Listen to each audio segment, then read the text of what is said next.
जज्बा है और मुल्क की खिदमत का जज्बा हर किसी में भी नहीं होता। आज तो हर कोई चाहता है कि हर कोई चाहता है कि हम खुश रहे, हम आराम से रहे, लेकिन आज हम जो खुश है, आराम से बाहिफाजत है, वो किसकी वजह से है?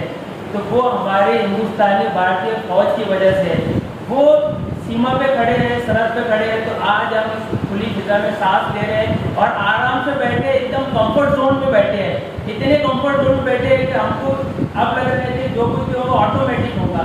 लेकिन आज इतना कॉम्पिटिशन का ज़माना है कि आज जो स्कीम लॉन्च की सेंट्रल गवर्नमेंट ने अग्निपथ, ये स्कीम हमारे लिए इतना गोल्डन मौका है, कोई इस पर कितना भी इख्तिलाफ करे, बट मेरी नज़र में इतना गोल्डन मौका है ये कि आपको ये मौका हाथ से जाना नहीं चाहिए। खास करके वो तलबा जिन्होंने 12 की है, साइंस आर्ट्स से किया है, ये सारी जानकारी आपको धीरे धीरे मिलेगी।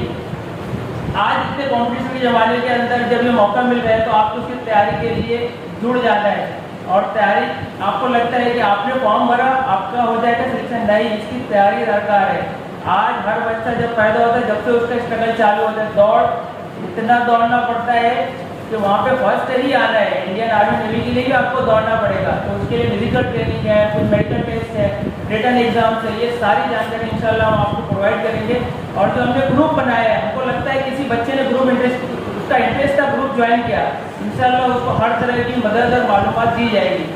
हमारे दरमियान इंडिया की जो प्रेसिडेंट है एहतशाम बेगरीवाला साहब है, इन्होंने भी ये वादा किया है कि हम बच्चों की माली तौर पर भी मदद करेंगे, अगर फॉर्म भरने के अंदर जगह स्पेस देना है वो भी देंगे। इमरान आसिफ जो है निजामत कर रहे हैं, बहुत अच्छे शायर भी है और जर्नलिस्ट भी है। इसी तरह प्रोफेसर हबीब सर हमारे दरमियान है और साबिर मास्टर जो हमारे सरपरस्त है। आगे की कार्रवाई के लिए मैं इमरान आसिफ साहब को गुजारिश करता हूँ कि आप इस प्रोग्राम को आगे चलाएँ। सेंट्रल गवर्नमेंट स्कीम पर अभी लॉन्च की है, तो इस स्कीम की तैयारी के लिए इस स्कीम के बारे में थोड़ा तफसील बताएं।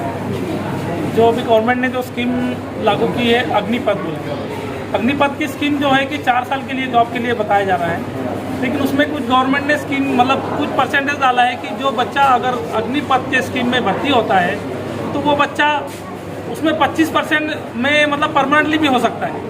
यानी गवर्नमेंट ने जो बोला है कि 4 साल के लिए जॉब है, 4 साल के बाद भी अगर बच्चा रिटायर्ड हो रहा है तो आप बेसिकली उसका पेमेंट शेड्यूल वगैरह लगा के 12 लाख तो वो 4 साल के अंदर पेमेंट हासिल कर रहा है और 12 लाख उसको हाथ में मिल रहा है, यानी वो अपना पेमेंट खर्च भी कर देता है। 12 लाख जो मिल रहा है तो वो इकट्ठा 4 साल जॉब करने के बाद में, आज आप अपने भविष्य के 10वीं 12वीं करने के बाद में बहुत सारे बच्चे हैं, उनसे पूछ सकते हैं कि उनके 5 और 6 साल कहाँ बर्बाद हो गए, बता नहीं सकते। लेकिन अगर वो इसमें मेहनत करके अग्निपथ स्कीम में आगे बढ़ता है तो 4 साल हासिल करने के बाद में एक तो उसके हाथ में 12 लाख का फंड आ रहा है, वो 12 लाख से अपना नया करियर शुरू कर सकता है, नई लाइफ शुरू कर सकता है। और दूसरी स्कीम कि वो लाइफ टाइम तक माजी सैनिक कहलाएगा, यानी अगर कहीं वैकेंसीज निकलती है, पुलिस की वैकेंसी निकलती है, सिक्योरिटी गार्ड्स की कहीं कंपनियों में वैकेंसी निकलती है, तो सबसे पहले उसको अहमियत दी जाएगी, उस बच्चे को अहमियत दी जाएगी जो अग्निवीर कहलाया हुआ है, जो अग्निपथ स्कीम से 4 साल इंडियन आर्मी के अंदर जॉब करके आया है, उसके फायदे सबसे ज़्यादा उसी को मिलेंगे।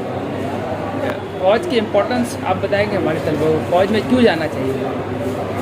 सर इम्पोर्टेंस तो यह है कि हर इंसान का एक मकसद होता है। अगर फौज में जाने का मकसद कोई लेके चलता है कि मुझे देश की सेवा करना है, देश की सेवा के साथ साथ सर उसमें फैसिलिटीज़ ज़्यादा भी मिलती है। देश की सेवा के लिए कोई फ्री में तो नहीं करेगा, उसमें सैलरी भी मिल रही है, लेकिन सैलरी के साथ में आपको एक जज्बा भी मिलता है। और सबसे पहला कि अभी एहतशाम सर ने बताया था कि जो नौजवान हैं वो डिसिप्लिन रास्तों से भटक गए, नशे के आदी हो गए हैं, रात भर अपने माँ बाप की कदर नहीं कर रहे हैं। सबसे पहला डिसिप्लिन उस बच्चे के अंदर फौज से यही आता है कि अपने से बड़ों की कदर करना, अपने माँ बाप की इज्जत करना। फौज सबसे पहले यही मकसद सिखाती है कि अगर आप अपने से बड़ों की इज्जत करोगे, कदर करोगे, तो बच्चा घर में आने के बाद में भी पूरे पेरेंट्स की इज्जत करेगा। जो शहर का माहौल है, नशे में धुत है, मार पिटाई, लड़ाई झगड़ा, इंशाल्लाह अगर ज़्यादा से ज़्यादा अग्निवीर अगर हासिल हुए मालेगांव के अंदर तो ये सब मैं समझता हूँ कि ये सब खत्म हो जाएगा। हमारी कौम को हमारे मुल्क की खिदमत के लिए तैयार करने वाली मीटिंग थी और इस मीटिंग में हमारी कौम को देश सेवा में भेजने के लिए हम हर कोशिश करेंगे और जवान बच्चों को घर घर से निकाल के हम देश सेवा में भेजेंगे। यह हमारी ख्वाहिश है। अल्लाह हमारी तमन्ना, फाउंडेशन की तमन्ना और हमारे कौम की तमन्ना पूरी करे।